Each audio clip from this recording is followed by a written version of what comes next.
Hey guys, welcome to As Seen in the South. Today we're traveling back in time. We're going to 1756. So strap yourself in, hold on, let's go check it out.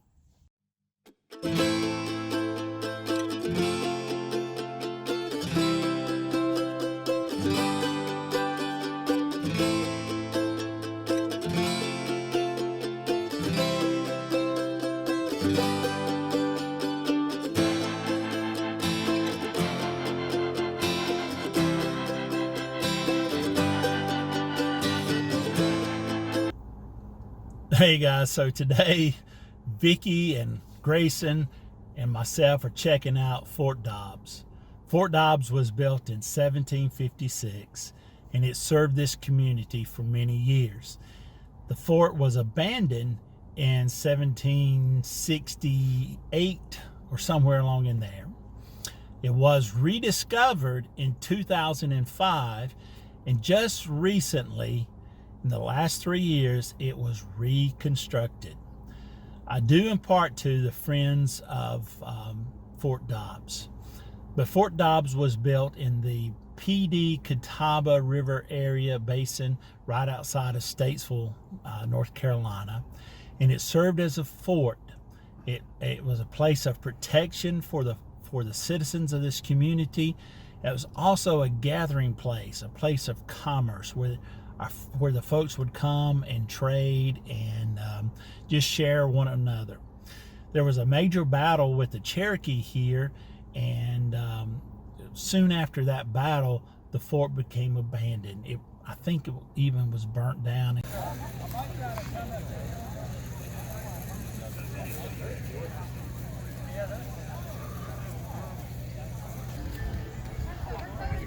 So here at the site, there are several little buildings and a lot of activity going on as they're celebrating the reconstruction of the fort and the grand opening of the museum here. Let's go check out this little cabin.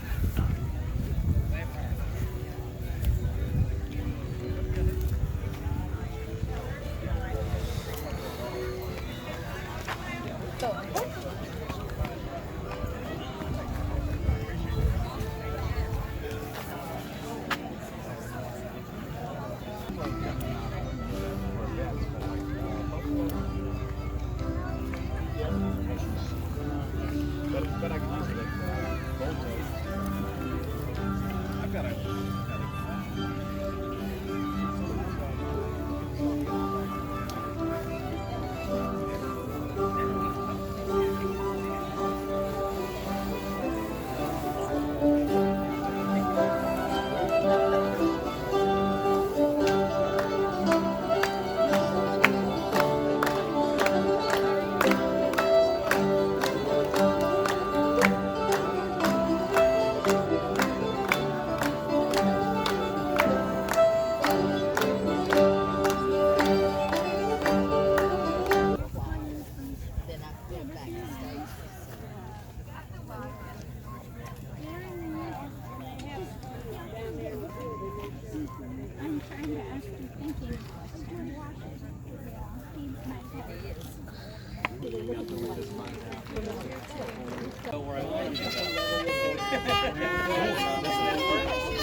So we finally got to go inside.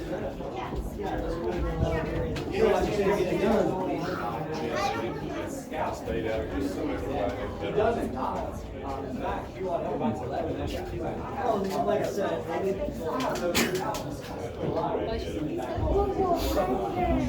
Had these little blocks they would put up here when they were not firing through. hey all. This is our upstairs dry storage. There was a cellar down here as well. Things that go in the cellar, they're going to be cool, so they might last longer, but they're also going to get damp. There are things that you don't want getting damp, especially gunpowder, and any kind of flour or grain, because it's going to get gross and moldy. So we would have our upstairs dry storage. Every year, the state would have appropriated money, the colony would have appropriated money from the legislature to supply whatever troops are here. Things would have come out, usually dry goods in bales, wet goods in barrels. They would have shipped a lot of flour and preserved meat, and that was really about it. The soldiers did have a garden here. They did a lot of gardening, and that is for the food supply. They're growing vegetables, they're growing herbs. We don't know if they hunted because they didn't leave any record of hunting, but they almost certainly did because salt meat's terrible. Eating the same thing all the time, no matter how good it gets gross, it gets old. This is a spring bowl leg. So if you ever see trainware, like wooden bowls, cups, stuff like that, spoons, this is where it all begins. So they have a chuck on it. We don't have a chuck on it today because I didn't want to talk and demonstrate this. With the chuck on it, this rope actually wraps around the reconstructed. It's out as you push this pedal. Turns. Take your lathe chisel, slowly but surely take off a nice fine smooth piece of wood until you end up with a well. That's what that is. And then behind you, you'll see a rack of equipment the soldiers would have used on campaign. Now, when you hear about soldiers here at Fort Dobbs, most of the time they're stationary, right? But we actually have learned that the soldiers here at Fort Dobbs were also patrolling the area. They were going as far north as the New and the Dan rivers, going out or just slightly east towards Fifth Avenue. We know that they're coming through Fifth Avenue regularly, which is modern Winston-Salem. And then Salisbury, right? Whichever one Salisbury is. So all those big patrols they would have had to take things with them. Okay, so you'll see some examples of tin canteens, linen haversacks, staved canteens. Those are really, really cool. Those are canteens made of wood. You also see this little guy. This is a big kid. Y'all are more than welcome to pet him. I've named him Herschel. That is a hair-on hide haversack. Now people are like, why would they leave the hair on? Were they just lazy? Actually, no, they were smarter than we are now. Because if you've ever seen a cow standing in the rain, it takes a lot of rain to make a cow actually get soaking wet. So they leave the hair on it because the hair naturally will repel. It's already soaked all the way through. You have the layer of leather underneath it to give you that second layer of protection from rain. So they're actually really, really waterproof. Which is really neat. And then I'll point out one more thing to y'all. Behind you in that flanker is the well. That well is original to the fort. It still has water in it. It's capped, but it still has water in it. We know that the Battle of Fort Dobbs actually began in February of 1760 at a live spring, a natural spring, somewhere here near the fort. Of course, we're history nerds. We want to know exactly where it happened, right? And from there, they retreated back to the fort and then defended the fort. So we said, how are we going to figure it out, right? We thought it was down here. We couldn't figure it out. Archaeologist comes in named Larry Babbitt. He says, it's easy, guys. How deep do you have to go to get water in the well? We tell him. Lays over a topographic map of the area, finds the next spot that is lower than our water table. So you can find the water table through the well. Walks out there to it. It's about 300 yards that way over the top of that hill. Does a small archaeological survey. Guess what he finds? Musket balls, buck and ball. We know that night the soldiers had loaded one large musket ball and smaller buckshot. On top of it, he finds them. So we know now for sure that the Battle of Fort Dobbs began at a live spring that is just over that hill, about 300 yards away from the fort. Oh, that's cool. Really, Who was the commanding officer? Are you? Hugh Waddell. Waddell was commanding officer of the fort. So I'm representing Lieutenant Bailey. So he's one of the junior officers. He eventually did become Captain Bailey when Waddell became colonel. So, and then we had 4 officers here at the fort and 1 sergeant. Did you say at night they're living in here all the time, or they're not? Yes, no, so yeah, all the officers will be in the fort. So we do know that get the But it would take the here. Jay was one I was interested challenging and bringing tin shops. Makes all sense. So what we're thinking is that that staying there while the fort was being built. Then once the fort was built, we're going to knock that down. The men are sleeping in that while the fort was built. Knock all of it down and then move in. So a room like this would have been helpful for the office. He liked that mason work. We're sleeping, we're doing business, cooking. Cool. So now that you're retired, and you're a social division is officers of the upper class are definitely not. Look familiar? You told me that about 5 I years know, ago. I've been wanting to do it, and we got. Joe Bailey was our. They have golden Ireland. Dell was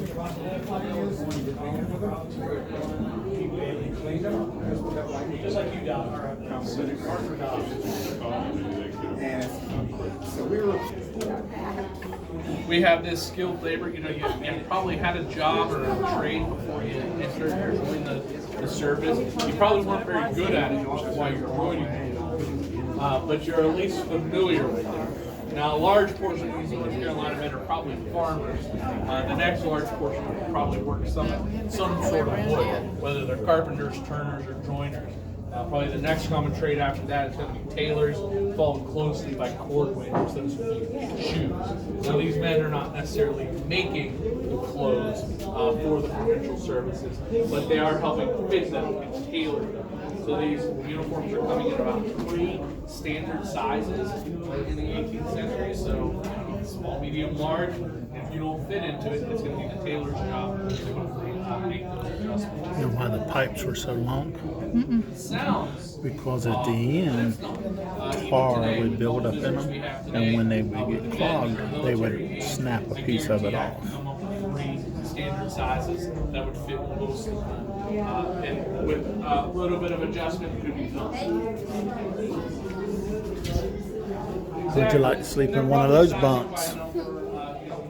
I can top. You can come top, Size records that we have, get a brown jug. so yeah, the American Civil War. Would you like to know how it works? Okay. Typically, there would be 3 men arming,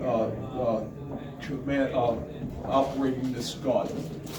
Gunner number 1, gunner number 2, and then a 3rd gunner in that position with that instrument there, and I will explain that.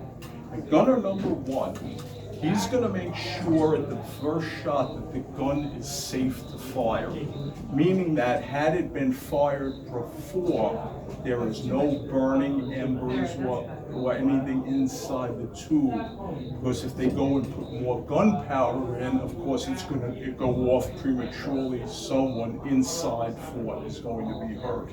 So what they do is, gunner number 1 has this, and it's called a thumb stool, just a pocket of leather. And he comes and he puts his finger over the top of the vent hole, and that's going to hold and keep air from getting back into the gun. Then they take this, it's called a sponge, lamb's wool on a stick, and they would put it in a bucket of water, get it sopping wet, go down into the barrel, and they would push it all the way back here. Now, because it's wet and the air has been pushed out, and now nothing can get back in when they pull it out. No oxygen, wet environment, no fire, safe to load the gun. Gunner would step back to the munitions box. He would come out with a burlap bag or a canvas bag full of gunpowder, enough to fire the gun, pre-measured. Put it down the barrel, take the rammer, ram it all the way down against the breech, and then they would load whatever projectile they wanted, whatever type of bullet. In this case, it's an iron ball. 1. It could be several iron balls or lead balls like musket balls or canister shot, which would make it like a great big shotgun. Now, the gun is loaded, but not ready to fire yet. They've got to get ready to fire. They have to pierce open the canvas bag. They have a brass pin or a pick. The brass pin is inserted here, tapped in to put a hole inside the canvas bag.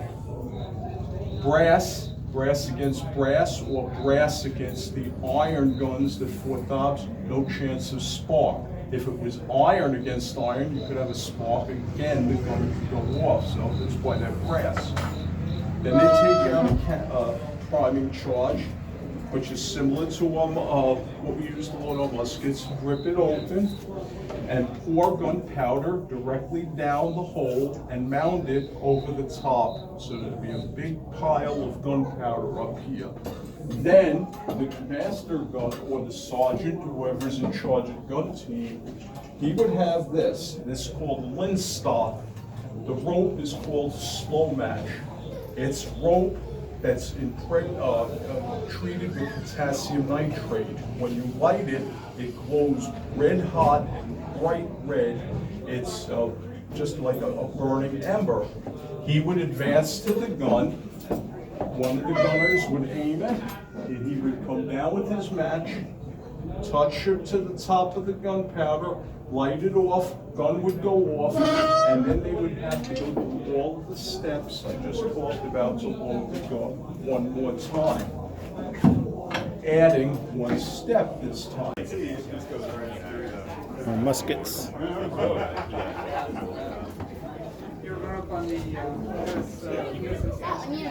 Yeah. Oh man, you're like this. Drops down. She said everybody was about 5'5". Lunch is ready. How you doing? Lunch I is don't ready. recognize you on thumbnail. That's my problem. I know this person. Where? Which time period? That's it. How you doing?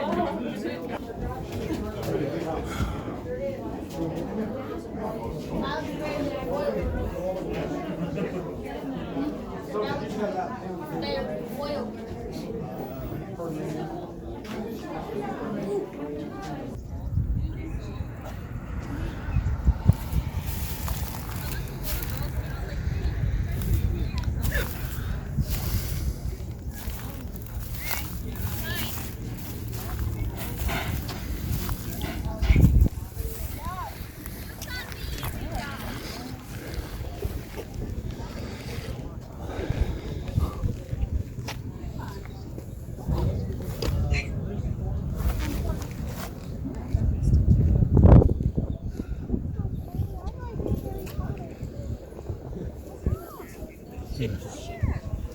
So how are things? It's a massive beam.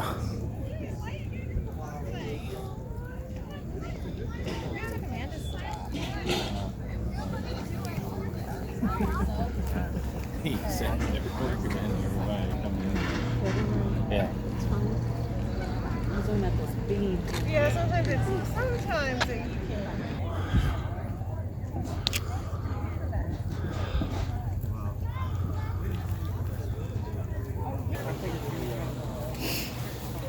Be careful, it doesn't end up burning.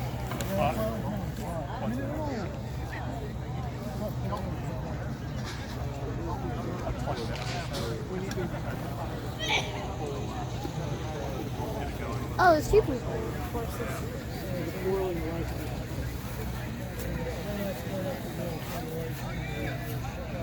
Got your grab? Yeah.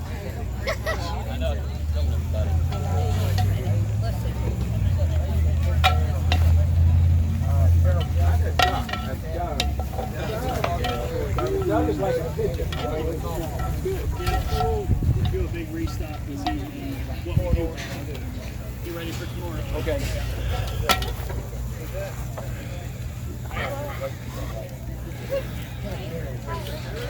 So, welcome to Fort Dobbs. How many of you have been here before? Okay, welcome back to Fort Dobbs. Awesome. Fort Dobbs. Actually, who can tell me what year the fort was built in? 1755. All right, you're not raising your hand. Worst students ever. No. Yes, it was built between March and July of 1756 by a company of 50 North Carolina provincial soldiers. These are provincial soldiers who are in the military that's under the British Army, but they are North Carolina troops raised in North Carolina, not coming from England. These troops, when they were issued uniforms, which wasn't as often as they would like to have been, they got not red coats, but blue coats with red facings. Only 1 year did they get complete uniforms, which included breeches, waistcoats, hats, coats, 4 shirts, 4 pairs of stockings and shoes. Only one time out of the 7-year period that this fort existed did they get issued full set of clothing. Most years, if they did get uniforms, they got only a coat.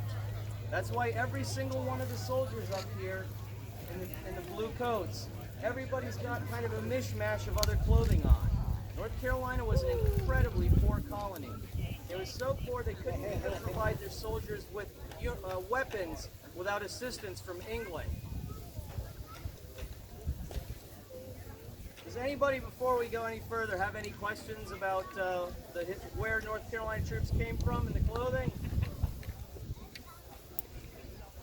Nothing? All right.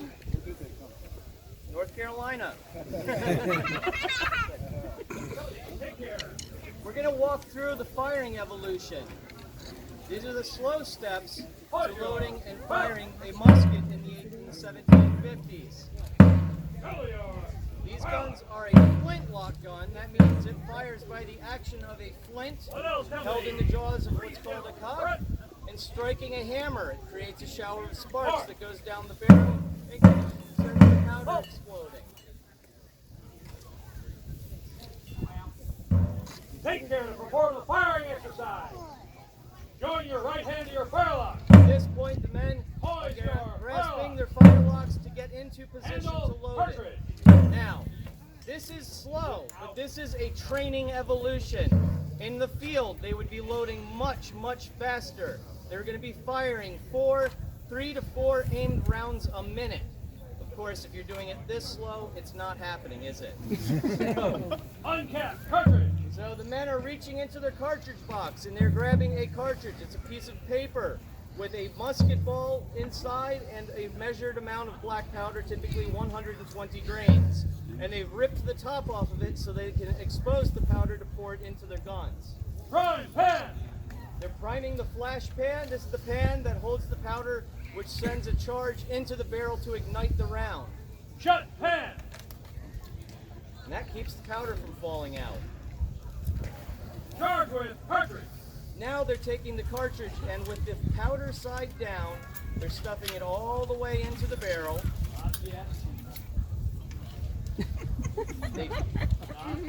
They're a little zealous. Withdraw rammer. Now they're drawing the rammers out of the cartridge, out of the musket, so they can drive the cartridge down so it's nicely seated against the breech of the musket. Ram down cartridge.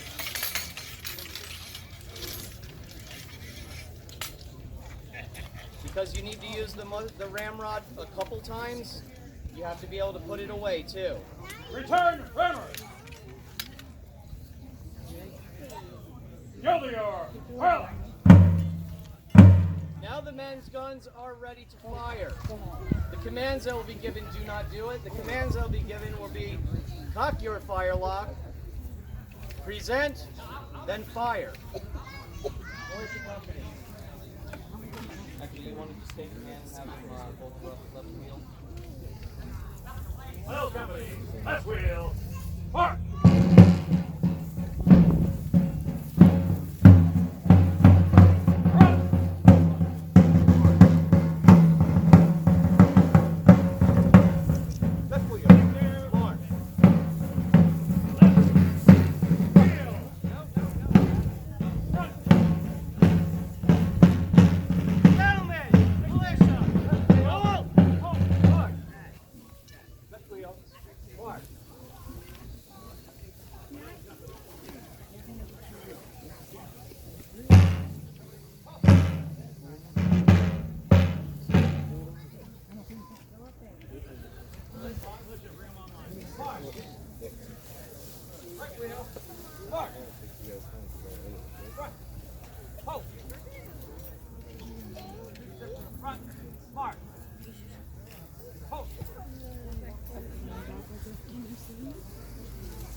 And then we're going to take the fort and fire rounds from inside of the fort.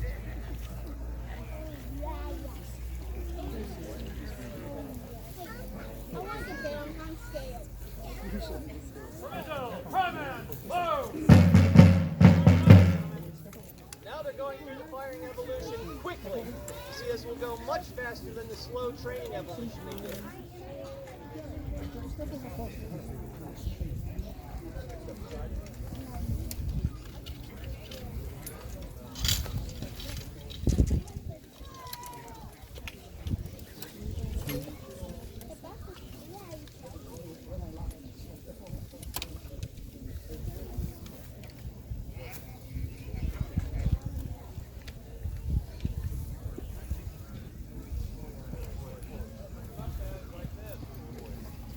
Cock your power! Present! Might want to cover your ears. Fire!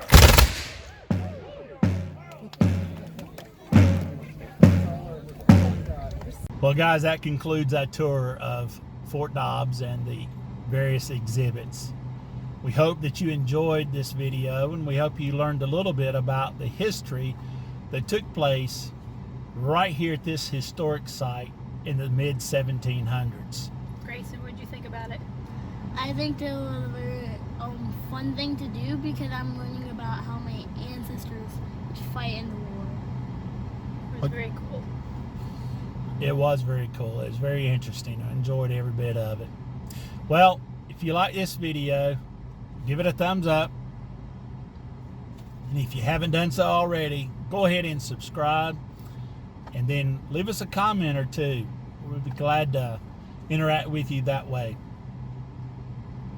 Thanks for watching. We appreciate you. And remember, Life's a journey. choose it well and enjoy the ride.